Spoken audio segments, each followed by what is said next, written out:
بسم الله الرحمن الرحيم ما يفتح الله للناس من رحمة فلا ممسك لها وما يمسك فلا مرسل له من بعده وهو العزيز الحكيم. حمد و صلاۃ کے بعد اس سے پہلے کے درس میں سورہ فاتر کی تفسیر کے حوالے سے شروع کی تقریباً 2 سے 3 آیتوں کی تفسیر انتہائی مختصراً آپ کے سامنے کی گئی تھی، اور اس میں اللہ تعالیٰ کی حمد و ثنا اور اس کی تعریف اور توصیف سے متعلق بہت ہی مفید باتیں آپ کے سامنے رکھی گئی تھی۔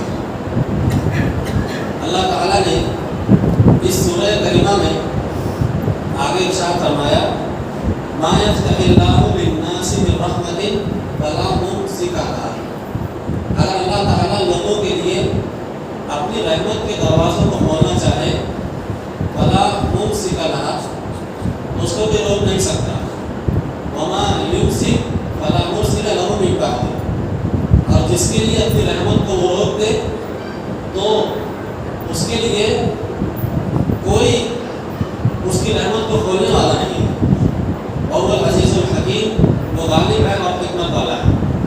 قرآن مجید کی اس آیت کریمہ میں اللہ تعالیٰ نے بندوں کے لیے ایک عقیدے کی چیز بیان فرمائی کہ اگر اللہ تعالیٰ کسی بندے کو کوئی چیز دینا چاہتا ہے تو کوئی دنیا میں ایسا نہیں ہے جو اس چیز کو اللہ سے روک دے یا بندوں سے اس کو دور کر دے۔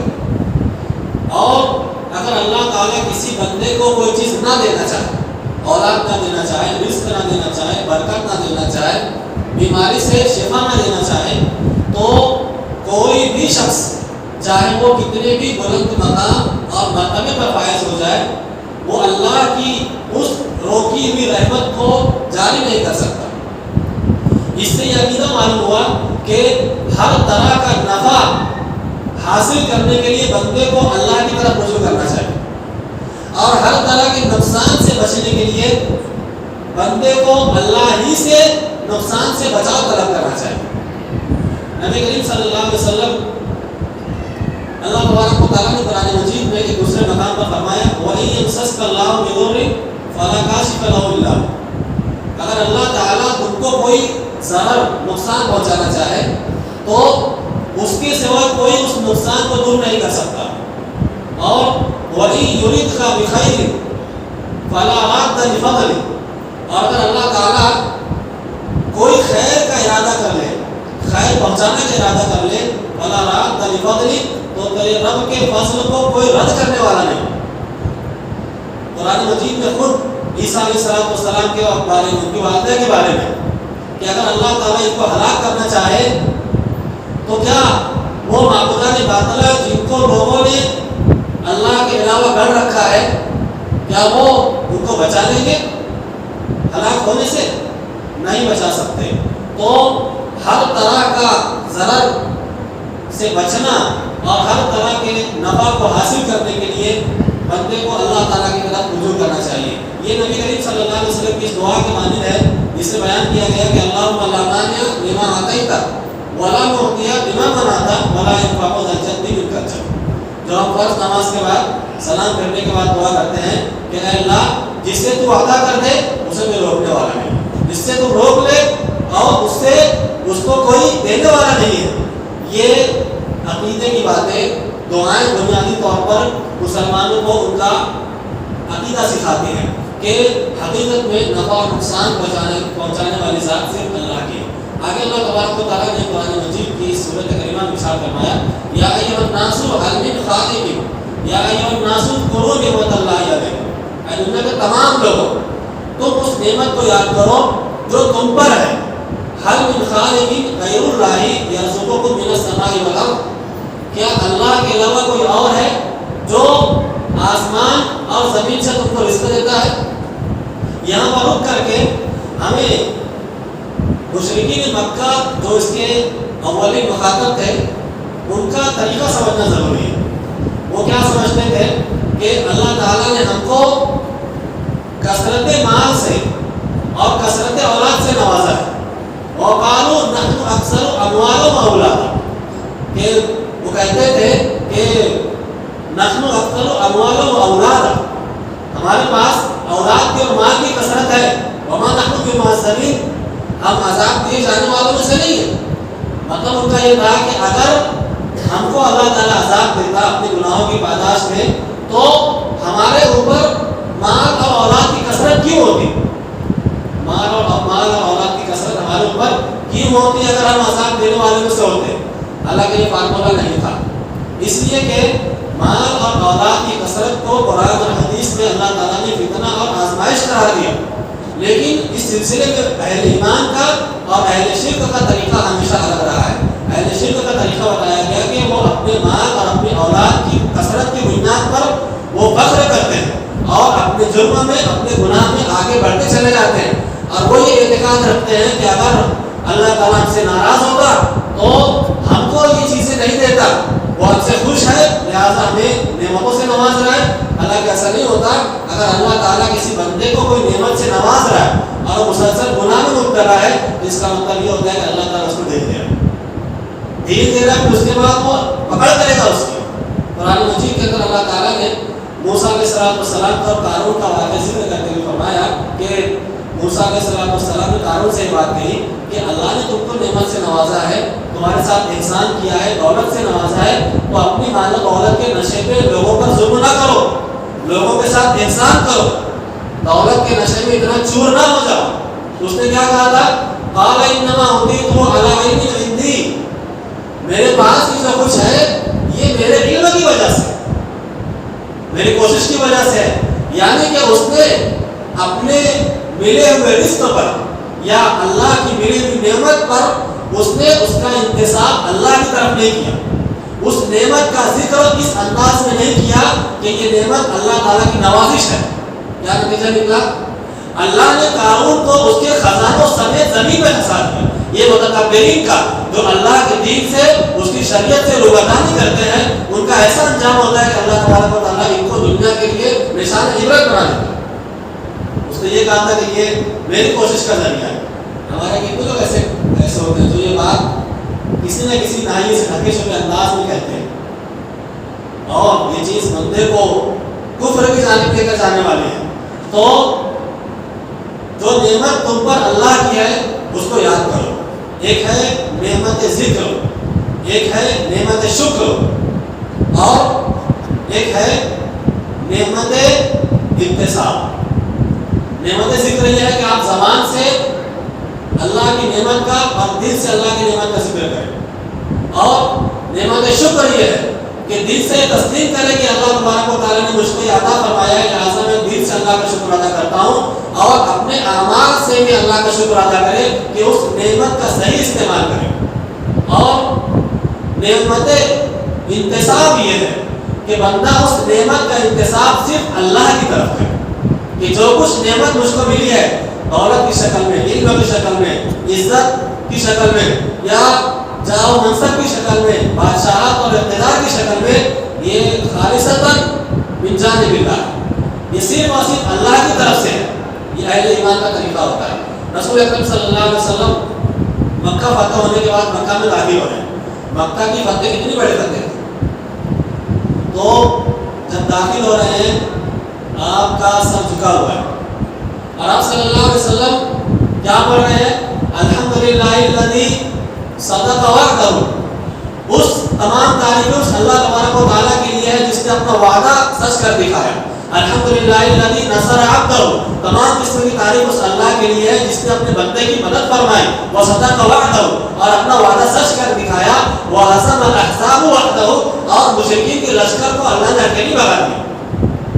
پتہ یہ چلا کہ نبی کریم صلی اللہ علیہ وسلم نے اپنے صحابہ کی وفاداری کو اور اپنی حکمت عملی کو ذکر نہیں کیا کہ یہ ہمارے صحابہ کی وفاداری، یہ ان کی کوششوں، ان کی قربانیوں کا نتیجہ ہے، بلکہ اللہ کے رسول صلی اللہ علیہ وسلم نے اس نعمت پر فوراً اللہ کا شکر ادا کرتے ہوئے اس کا انتساب صرف اور صرف اللہ کی طرف کیا. تو جب بندہ اللہ تعالیٰ کی نعمت کو یاد کرے, اس کا ذکر کرے, تو اس کے لیے لازم ہے کہ اس نعمت کا انتساب اللہ کی طرف کرے. یہ توحید کا تقاضا ہے. اور اس نعمت پر اللہ تعالیٰ کا شکر ادا کرے تو اللہ تعالیٰ اس نعمت کو اور بڑھا دیتا ہے. اگر اس نعمت کا انتساب اللہ کی طرف کرنے کے بجائے اپنی صلاحیت کی طرف, اپنے علم کی طرف, اپنی محنت اور اپنی کاوش کی طرف یا اپنے باپ داداؤں کی طرف کرتا ہے, تو یہ چیز اس کو کافر بنا دینے کی طرف لے کر جانے والی, اس کو کفر کی طرف لے کر جانے والی. تو اللہ نے یہاں فرمایا مشرکین مکہ سے کہ جو نعمت اللہ کی تم پر ہے تم ان نعمت کو یاد کرو. وما بکم, دوسرے مقام پر فرمایا وما بکم من نعمت فمن اللہ, جو کچھ تم پر ہے یہ سب اللہ کی نعمت ہے. اللہ کی طرف سے جو کچھ تم پر نعمت ہے یہ سب اللہ کی طرف سے ہے. فَإِذَا مَسَّكُمُ الضُّرُّ فَإِلَيْهِ تَجْأَرُونَ, وَإِذَا مَسَّكُمُ الضُّرُّ, جب تم کو کوئی مصیبت پہنچتی ہے فَإِلَيْهِ تَجْأَرُونَ, اللہ کی طرف پھر جاتے ہو. لہذا بندے کو جو بھی نعمت ملتی ہے وہ سب کی سب من جانب اللہ, وہ سب کی سب من جانب اللہ, اللہ کی طرف ہے. تو اس پر لازم ہے کہ بندہ مومن اللہ تبارک و تعالیٰ کا شکر ادا کرنے والے بنے. تو فرمایا کہ هل من خالق غیر اللہ یرزقکم من السماء والارض, کیا اللہ کے علاوہ کوئی اور خالق ہے جو تم کو آسمان سے روزی دیتا ہے؟ اللہ تعالیٰ اپنی توحید کا ذکر کرتے ہوئے بندوں کا ایک بہت بڑی نعمت کا ذکر کرتے ہوئے ایک بہت بڑا چیلنج کر رہا ہے کہ اللہ کے علاوہ کوئی اور معبود, کوئی اور خالق ہے جو تم کو آسمان سے روزی دیتا ہے. روزی کا تعلق آسمان سے, جیسے کہا گیا وَفِي السَّمَاءِ رِزْقُكُمْ وَمَا تُوعَدُونَ, اور تمہارا رزق آسمان میں ہے جس کا تم سے وعدہ کیا جاتا ہے. تو آسمان سے بارش ہوتی ہے, ہمیں رزق ملتا ہے. ایک مطلب یہ ہوا کہ آسمان میں جو لوح محفوظ ہے جہاں بندوں کی تقدیریں لکھی ہوئی ہے, اللہ تعالیٰ وہاں سے رزقوں کو لوگوں کے لیے مقدر فرماتا ہے. تو اس طرح سے تمہارا رزق آسمان میں. اب مشرکین مکہ کو یہ کہا جا رہا ہے کہ اللہ کے علاوہ کوئی اور خالق ہے جو تم کو آسمان سے رزق دیتا ہے. اگر اس معنی کی آپ آیت اٹھا کر دیکھیں تو پتہ چلے گا کہ مشرکین مکہ جن معبودان کو اپنے لیے مقرر کر رکھے تھے ان کو ذکر کر کے اللہ تعالیٰ نے اپنی توحید کو بیان کیا.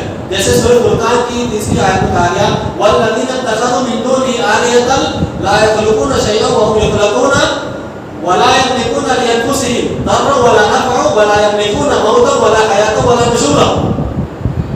توحید بیان کرتے ہوئے کہا جا رہا ہے کہ جو لوگ اللہ کے علاوہ دوسروں کو معبود مقرر کر رکھے ہیں, کسی کو مشکل کشا, کسی کو حاجت روا, کسی کو اولاد دینے والا, کسی کو شفا دینے والا, کسی کو بیماری کو دور کرنے والا, کسی کو کاروبار میں رزق دینے والا, کاروبار میں تنگیوں کو دور کرنے والا, جو لوگ بنا کر رکھے ایسے معبودان, ان کا یہ اعتقاد ہے کہ فلاں مشاہد پر یا فلاں صاحب قبر ہے یا فلاں ولی ہے, فلاں بزرگ ہے, فلاں یہ ہے, یہ اولاد دیتے ہیں یا ان کے وسیلے سے اولاد ملتی ہے یا ان کی نظر و نیاز دینے سے کاروبار کی تنگیاں دور ہو جاتی ہے یا یہ مصیبتوں میں ہماری مشکل کشائی فرماتے ہیں. یہ جیسا کہ اس امت کے بعض مسلمانوں کا عقیدہ ہے, ایسا عقیدہ مشرکین کا اپنے معبودان کے بارے میں تھا. اور وہ ایسا عقیدہ فرشتوں کے بارے میں رکھتے تھے, فرشتوں کو پوچھتے تھے جو اللہ کے ایک مقرب بندوں میں شامل ہوتے ہیں. لہٰذا اللہ تبارک و تعالیٰ نے یہ بات بیان فرمائی کہ جن کو تم نے معبود مقرر کر رکھا ہے, جن کی تم عبادت کرتے ہو یا جن کے نام کا تم وسیلہ پکڑتے ہو, تو کیا کہا جا رہا ہے لا یخلقون شیئا, وہ کوئی چیز پیدا نہیں کر سکتے. کتنی بڑی دلیل ہے, دیکھیے کوئی چیز پیدا نہیں کر سکتے. یہاں تک کہ قرآن میں کہا گیا کہ مکھی پیدا نہیں کر سکتے. اب مکھی تو بہت دور کی بات, اگر وہ مکھی ان کے پاس ان کی قبروں پر یا ان کے مشاہد پر یا ان کی مورتیوں پر پڑی ہوئی مٹھائیوں کو لے بھاگے تو یہ اس کو پکڑنے کی یا ان مکھیوں کو بھگانے کی طاقت نہیں رکھتے. ضعف الطالب والمطلوب, کتنا کمزور ہے وہ آدمی جو مانگا جا رہا ہے, جو مانگ رہا ہے, اور کتنا کمزور ہے جس سے مانگا جا رہا ہے. شرک مکڑی کے جالے سے بھی زیادہ کمزور ہے. اللہ نے فرمایا کہ لا یخلقون شیئا, وہ کوئی چیز پیدا نہیں کر سکتے. وہم یخلقون, وہ خود پیدا کیے ہوئے ہیں. اگر کوئی آدمی دعویٰ کرتا ہے کہ وہ اللہ کے علاوہ دوسروں کو معبود مانتا ہے تو وہ صحیح ہے, یا وہ مشکل کشائی کر سکتے ہیں, وہ حاجت روائی کر سکتے ہیں, اولاد دے سکتے ہیں, چاہیے کہ وہ دیکھے کہ کیا وہ کوئی چیز پیدا کر سکتا ہے اور کیا وہ خود سے پیدا ہوا ہے، اس نے اپنے آپ کو پیدا کیا ہے؟ اگر ایسا نہیں ہے اس کا مطلب یہ ہوا کہ تمہارا رب ہے جو آسمان و زمین کا بادشاہ ہے، جس نے تم کو پیدا کیا، تمہارے ماں باپ کو پیدا کیا۔ یا ایھا الناس اعبدوا ربکم الذی خلقکم، اے دنیا کے تمام لوگوں اس رب کی عبادت کرو جس نے تم کو پیدا کیا، والذین من قبلکم، تم سے پہلے تمہارے باپ دادا کو اور ساری نسلوں کو پیدا کیا، لعلکم تتقون، تاکہ تم اللہ سے ڈرنے والے ہو۔ تو شرک کی تردید کرتے ہوئے، توحید کی دعوت دیتے ہوئے لوگوں کے ذہنوں کو اللہ تعالیٰ جھنجھوڑ رہا ہے کہ جن کو تم اللہ کے سوا معبود مانتے ہو، پرستش کرتے ہو، مشرک کو شہادت نہ سمجھتے ہو، تو وہ پیدا نہیں ہوئے اور پیدا کر نہیں سکتے۔ پھر آگے کیا کہا گیا؟ اتنے بس نہیں ہے، وَلَا يَمْلِكُونَ مَوْتًا، لا يخلقون شيئا وهم يخلقون ولا يملكون لأنفسهم ضرا ولا نفعا۔ صرف اتنا ہی نہیں کہ وہ پیدا نہیں کر سکتے اور پیدا خود پیدا شدہ ہے، بلکہ ولا يملكون لأنفسهم، اپنی ذات کے بارے میں وہ کسی بھی طرح کے نفع و نقصان کے بارے میں ضرا ولا نفعا، اپنی ذات کے بارے میں کسی بھی طرح کے نقصان اور نفع کے بارے میں یہ اختیار نہیں رکھتے۔ ولا يملكون موتا ولا حیاتا ولا نشورا، نہ ہی زندگی کے اور نہ ہی موت کے اور نہ ہی موت کے بعد اٹھائے جانے کے بارے میں کچھ اختیار رکھتے، جن کے بارے میں آپ نے اعتقاد رکھا کہ ان کے یہاں جاؤ تو اولاد ملے گی، ان کے یہاں جاؤ تو کاروبار میں ترقی اور برکت ہوگی، اور ان کے یہاں جانے سے، ان کے نام کا وسیلہ پکڑنے سے ہم اللہ سے کوئی چیز حاصل کر لیں گے، یہ اللہ کے بہت مقرب بندے ہیں، ان کے نام کے وسیلے سے دعائیں قبول ہوتی ہے۔ اگر آپ یہ سب اعتقاد رکھتے ہیں تو آپ جانیں کہ کیا وہ زندگی اور موت کے مالک ہیں، یا وہ اپنی جان کے یا اپنی جان کے لیے نفع و نقصان کا تو اختیار رکھتے ہیں؟ نہیں رکھتے تو معلوم نہیں ہو سکتے۔ آیت میں کہا گیا کہ وہ لوگ لا یملکون لکم رزقا، تمہارے لیے رزق کے مالک نہیں۔ دیکھیے چن چن کی ایک ایک چیز کو اللہ تبارک و تعالیٰ نے کلام میں بیان کر دیا۔ روزی میں برکت نہیں ہو رہی ہے تو آپ ناجائز اور حرام راستے اختیار نہ کریں، ایسا راستہ اختیار نہ کریں جو آپ کو شرک تک پہنچانے والا۔ اللہ تعالیٰ فرماتا ہے کہ لا یملکون لکم رزقا، جن کو تم اللہ کے علاوہ پکارتے ہو وہ تمہارے رزق کے مالک نہیں۔ فَابْتَغُوا عِندَ اللَّهِ رِزْقًا، جب وہ مالک نہیں ہے تو تم رزق اپنے اللہ سے طلب کرو جو تمہاری دعاؤں کو سنتا ہے، تمہیں بیماری کے بعد شفا عطا فرماتا ہے، تنگی کے بعد آسانی عطا فرماتا ہے، بارش کے ذریعے سے روزی عطا فرماتا ہے۔ تم پر اللہ نے اپنی ہر نعمت کو نچھاور کر دیا، اور جب تم اس سے اپنے پروردگار سے تم بے چینی کی حالت میں، کرب کی حالت میں دعا کرتے ہو، تمہاری تکالیف کو اللہ تعالیٰ دور فرما دیتا ہے۔ اولاد طلب کرتے ہو اولاد دیتا ہے، نعمت مانگتے ہو نعمت سے نوازتا ہے، مصیبت سے پناہ طلب کرتے ہو مصیبت کو ٹال دیتا ہے۔ سب کچھ وہ کرتا ہے تو فَابْتَغُوا عِندَ اللَّهِ رِزْقًا، اسی سے رزق طلب کرو، فَاعْبُدُوهُ، اسی کی عبادت کرو، وَاشْكُرُوا لَهُ، اسی کا شکر ادا کرو، اِلَیْهِ تُرْجَعُونَ، اسی کی طرف تم لوٹائے جانے والے۔ یہ ہے توحید۔ ہمارے لوگ قرآن نہیں پڑھتے، قرآن کی تشریح کرتے ہیں تو چھپ چھپا کے کرتے ہیں۔ لوگوں کو لگتا ہے کہ اس آیت میں اللہ تعالیٰ نے صرف مشرکین کا تذکرہ کیا ہے یا مشرکین کو خاطب ہے۔ ظاہر سی بات ہے کہ اگر مشرکین مکہ پچھلے انبیاء کرام کی تعلیمات کو اپنائے ہوتے تو کیا اللہ تعالیٰ ان کو کافر کہتا یا اللہ تعالیٰ کی مذمت بیان کرتا؟ نہیں۔ توحید کے مسائل میں، توحید کے معاملے میں سارے انبیاء کا دین، سارے انبیاء کی ملت ایک ہی رہی ہے۔ ایسا ہو ہی نہیں سکتا کہ جو چیز قوم نوح کے زمانے میں شرک تھی آج کے زمانے میں توحید بن جائے، جو چیز موسیٰ علیہ السلام کے زمانے میں شرک تھی اس امت مسلمہ کو توحید بن جائے۔ ایسا ہو سکتا ہے کیا؟ ایسا ہو سکتا ہے۔ کہا گیا کہ رزق اللہ سے مانگو۔ روزی کا معاملہ بڑا نازک ہے۔ روزی کا معاملہ کیا ہے؟ بڑا نازک ہے۔ لوگ اللہ کو چھوڑ کر روزی کی طلب میں انتہائی حد سے آگے بڑھ جاتے ہیں، حد سے آگے بڑھ جاتے ہیں۔ اپنی جو اللہ نے روزی عطا فرمائی ہے اس پر وہ کفایت نہیں کرتے، اللہ کی نعمت کو نہیں پہچانتے۔ اللہ تعالیٰ کی حکمت ہے اور اللہ تعالیٰ اپنے امر پر غالب ہے کہ وہ اگر چاہتا تو اپنے بندوں کو سب کو برابر برابر رزق دیتا۔ لیکن اس نے ایسا نہیں کیا، کہا کہ آپس میں اخوت قائم رہے، ایک دوسرے سے لوگ محبت کریں، ایک دوسرے کے لوگ کام آتے رہیں۔ لہٰذا کسی کو اللہ نے دولت سے نہیں نوازا ہے، اس کو چاہیے کہ اپنے سے نیچے والے کو دیکھے کہ مجھ سے جو نیچے ہے دولت میں، رزق میں اور دیگر معاملات میں، وہ کیسے رہتا ہے۔ مٹی کے گھر میں رہنے والا فٹ پاتھ پر رہنے والے شخص کو دیکھے اور اللہ کا شکر ادا کرے کہ اللہ نے اس سے بہتر بنایا۔ تو حل من خالق غیر اللہ یرزقکم من السماء والارض، کیا کوئی ایسا ہے جو تم کو اللہ کے سوا آسمان سے رزق دے سکے؟ لا الہ الا اللہ، کوئی الہ نہیں، کوئی معبود نہیں۔ وَأَنَّا تُؤْفَكُونَ، تم ان چیزوں کو سمجھنے کے باوجود بھی کہاں بیٹھتے جاتے ہیں؟ اللہ نے توحید کا اختیار کیوں نہیں کرتے؟ پھر اللہ تعالیٰ نے آگے فرمایا وَإِن يُكَذِّبُوكَ فَقَدْ كُذِّبَ رُسُلٌ مِّن قَبْلِكَ، کہ نبی صلی اللہ علیہ وسلم سے خطاب ہے کہ اگر یہ آپ کو جھٹلاتے ہیں تو آپ سے پہلے جو رسول گزرے ہیں ان کو بھی جھٹلایا گیا، ان کو جھٹلایا گیا۔ وَإِلَى اللَّهِ تُرْجَعُ الْأُمُورُ، اور سارے امور اللہ کی طرف لوٹائے جائیں گے۔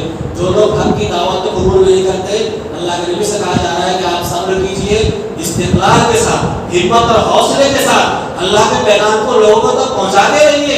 یہ کیا سمجھتے ہیں کہ آپ کی مخالفت کریں گے، آپ کو اذیت دیں گے تو یہ کوئی نیا معاملہ ہے؟ نہیں۔ وَلَقَدْ كُذِّبَتْ رُسُلٌ مِّن قَبْلِكَ فَصَبَرُوا، آپ سے پہلے جو رسول گزرے ہیں ان کو بھی جھٹلایا گیا، فَصَبَرُوا، تو انہوں نے صبر کیا، وَكُذِّبُوا عَلَىٰ مَا أُوذُوا، آگے فرمایا گیا کہ انہوں نے جھٹلائے جانے پر صبر کیا، صبر کیا اور جھٹلائے جانے پر صبر کیا اور ان کو تکالیف دی گئی، ان کو پریشان کیا گیا۔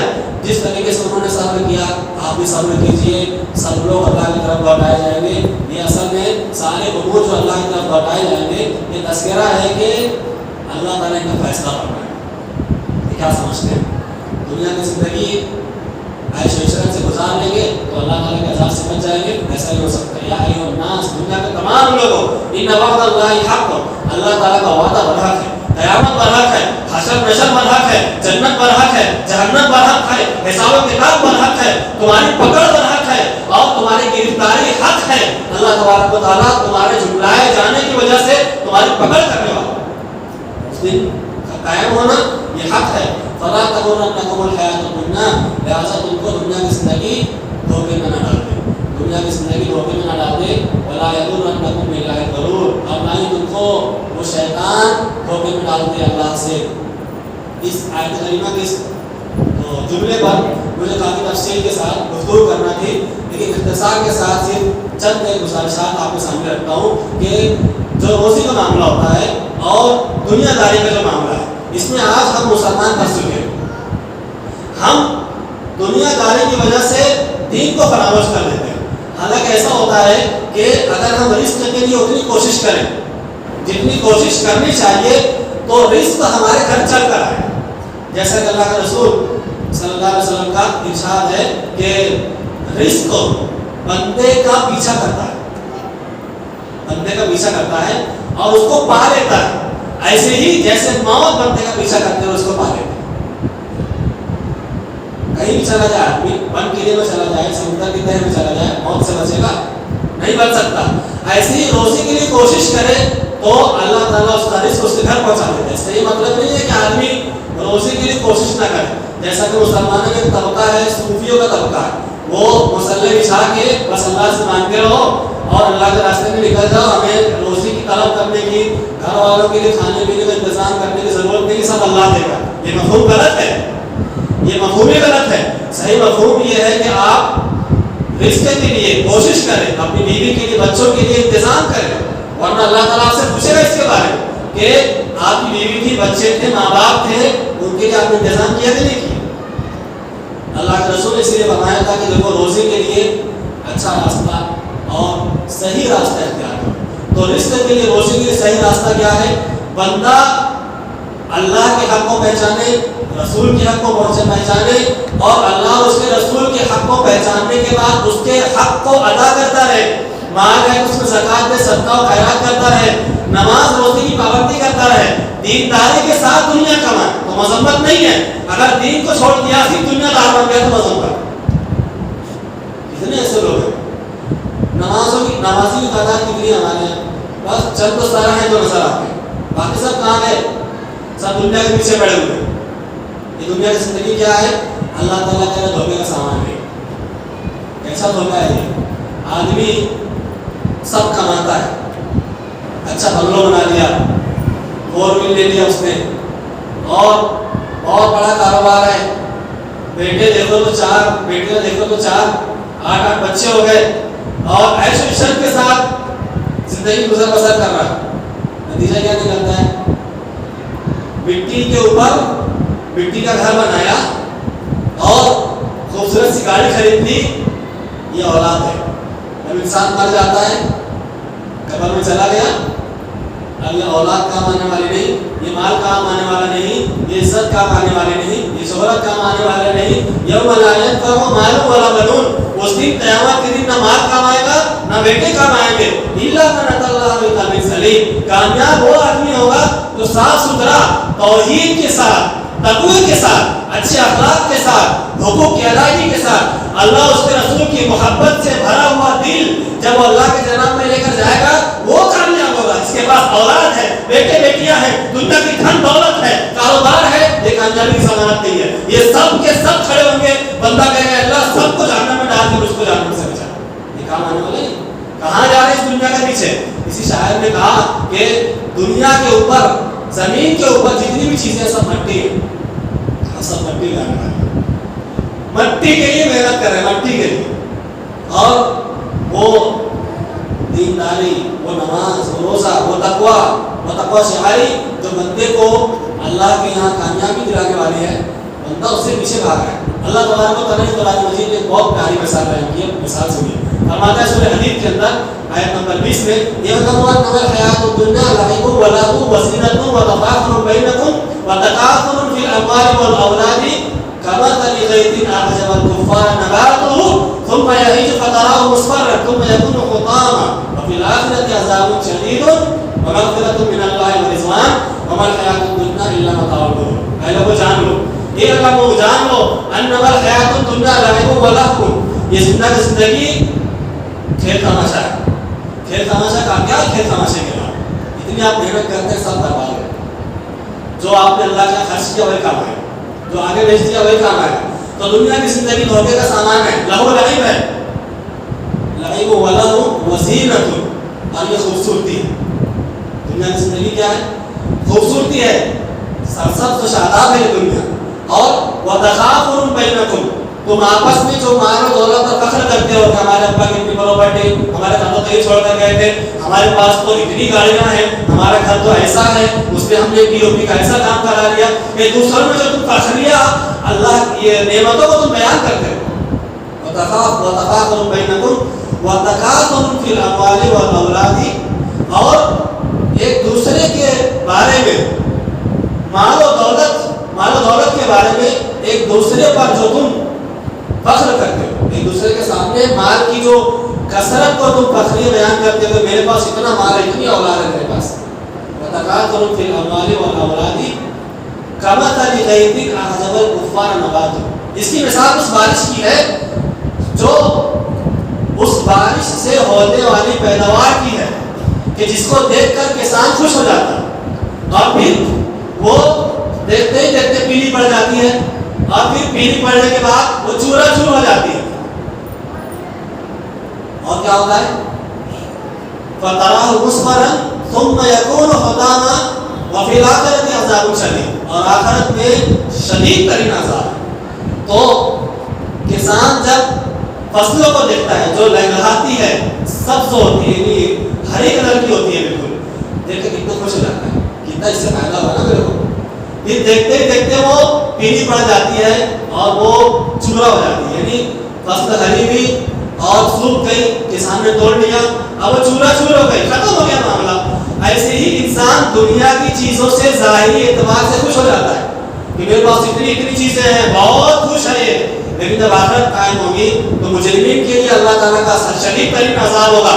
ایسا عذاب ہوگا کہ کافرین کی جو جلدیں ہوگی, ان کی باڈی کا جو حجم ہوگا, اس کو اتنا بڑھا دیا جائے گا کہ ایک کافر کی جو دانت کی داڑھ ہوتی ہے وہ اتنی بڑی ہوگی, اور اس کا بدن اتنا بڑا ہوگا کہ وہ جہنم کے ایک کونے میں سما ہے. اس کی اس کے بدن کو بڑھا دیا جائے گا، اتنا بڑا بدن کر دیا جائے گا کہ آدمی 3 دن تک اس میں سفر کر سکے، اتنا بڑا ہوگا۔ یہ شدت والا عذاب ہے اللہ تعالیٰ کا۔ اور فی الآخرۃ عذاب شدید ومغفرۃ من اللہ ورضوان، اور جو اہل ایمان ہیں، اللہ کے نیک بندے ہیں، ان کے لیے اللہ کی مغفرت ہے اور اللہ کی رضامندی ہے۔ اس کا مطلب جو دنیا دار بنے ہوئے ہیں، کافروں کی روش اختیار کیے ہوئے ہیں اور اللہ تعالیٰ کا دربار چھوڑ کر کسی دوسرے کے یہاں اپنا ماتھا ٹیکے ہوئے ہیں، ان کو اللہ تعالیٰ کے شدید عذاب سے اللہ تعالیٰ ڈرا رہا ہے اور کہہ رہا ہے کہ ان کے لیے عذاب ہے شدید، اور اہل ایمان کے لیے اللہ کی مغفرت ہے اور اللہ کی جنت ہے، اس کی رضامندی ہے۔ پھر کہا گیا وما الحیات الدنیا الا متاع الغرور، دنیا کی زندگی تو محض دھوکے کا سامان ہے۔ سابقوا الی مغفرۃ من ربکم وجنۃ عرضها السماوات والارض، اللہ تعالیٰ فرماتا ہے کہ دوڑو، اس لپکو اس جنت کی طرف، سابقوا الی مغفرۃ، اس مغفرت کی طرف، سابقوا الی مغفرۃ من ربکم، اپنے رب کی مغفرت وجنت، اور اس کی جنت کی طرف دوڑو، لپکو اس کی جنت کی طرف۔ عرضها السماوات والارض، جس کا طول و عرض زمین و آسمان کے برابر ہے۔ اعدت للذین آمنوا، سب کے لیے نہیں ہے یہ اللہ نے ان کے لیے تیار کر رکھی ہے جو ایمان لاتے ہیں۔ کس پر؟ باللہ و رسولہ، اللہ اور اس کے رسول پر۔ اعدت للذین آمنوا باللہ و رسولہ ذلک فضل اللہ یؤتی من یشاء، یہ اللہ کا فضل ہے، جس کو چاہتا ہے عطا فرماتا ہے۔ تو یہ آخرت کی جو کامیابی ہے ایمان والوں کو ملنے والی ہے، جو نیک عمل کرتے ہیں یہ ان کو ملنے والی ہے۔ اللہ نے صاف صاف کہہ دیا کہ تم دھوکے کی زندگی میں نہ پڑ جاؤ، اور جب قیامت کا دن ہوگا تو آدمی یہ سوچے گا کہ کاش کہ میں دنیا کو لے کے کر لیا۔ بس آخری بات بیان کے بات ختم کر رہا ہوں کہ جب جہنم کو سامنے لایا جائے گا، اللہ تعالیٰ جب اپنے عرش سمیت آئے گا اور جہنم کو اللہ کے عرش کے الٹے جانب میدان محشر میں کھینچ کر لایا جائے، ایسی کنڈیشن ہوگی، اس کی بھیانک معاملہ ہوگا۔ اللہ کے رسول فرماتے ہیں، صحیح مسلم وغیرہ کی روایت ہے کہ اس دن جہنم کی 70,000 لگامیں ہوگی، اور ہر لگام کو 70,000 فرشتے کھینچ کر میدان محشر میں لائیں۔ ایسی حالت ہوگی کہ جہنم چیخ اور چلا رہی ہوگی، ایسا محسوس ہوگا کہ غضب اور غصے کے مارے بڑھ جائے گی، اس کو اللہ کے عرش کے الٹے جانب لا کر رکھ دیا جائے گا۔ اور جب یہ جہنم کو میدان محشر میں انبیاء کرام، اولیاء کرام، صلحاء کرام اور یہ جو برے برے لوگ ہوں گے، جب یہ دیکھیں گے تو دہشت کے مارے ان کا کیا حالت ہوگا بتا نہیں سکتے۔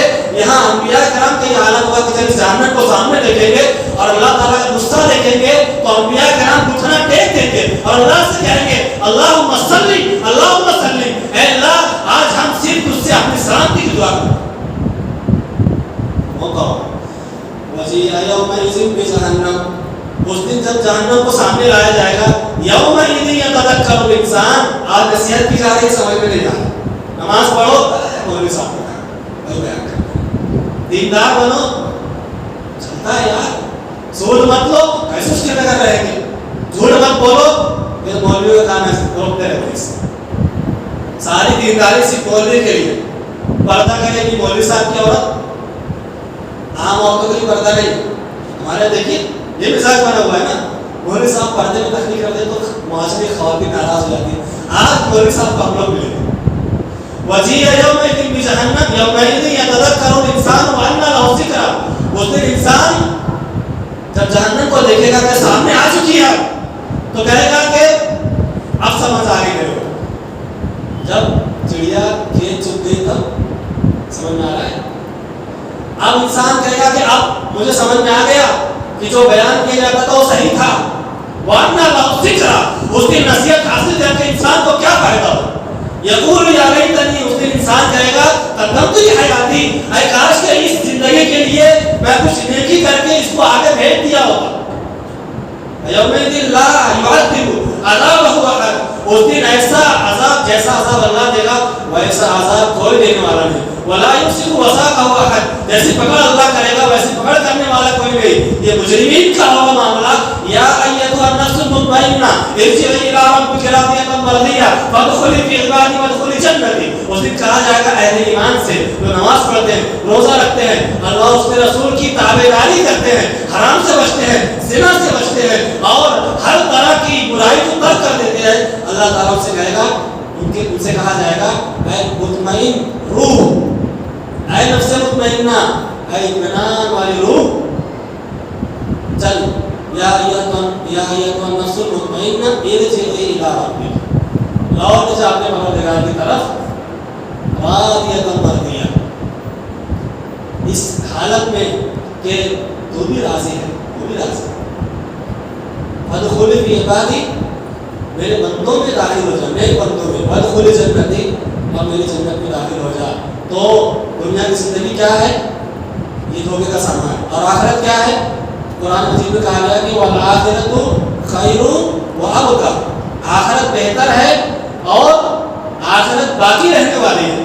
ایک جگہ سونے چاندی کا اور مویشیوں کا، گھوڑوں کا تذکرہ کرتے ہوئے، دنیا کے خزانے کا تذکرہ کرتے ہوئے اللہ نے فرمایا کہ یہ سب متاع دنیا ہے، دنیا کی زندگی کا سامان ہے، اور آخرت جو ٹھہرنے کی جگہ ہے اللہ کے یہاں وہ بہتر ہے۔ تو بہتر چیز کے لیے جو ہمیشہ باقی رہنے والی ہے، سمجھدار مومن اس کے لیے محنت کرتا ہے، اور جو لوگ سمجھدار نہیں ہوتے ہیں، زیادہ سمجھداری کا مظاہرہ کرتے ہیں، حالانکہ بیوقوف ہوتے ہیں، دنیا کے پیچھے بھاگے جا رہے ہیں، ان کا انجام اچھا نہیں ہوتا ہے۔ لہٰذا اللہ کا تقویٰ اختیار کرنا چاہیے، آخرت جو بہتر ہے، آخرت کا انجام اللہ سے ڈرنے والوں کے لیے اچھا ہوتا ہے، لہٰذا اللہ کی خشیت اختیار کریں، اس کا تقویٰ اختیار کریں، یہی اللہ تعالیٰ نے قرآن مجید میں نصیحت کرتا ہے۔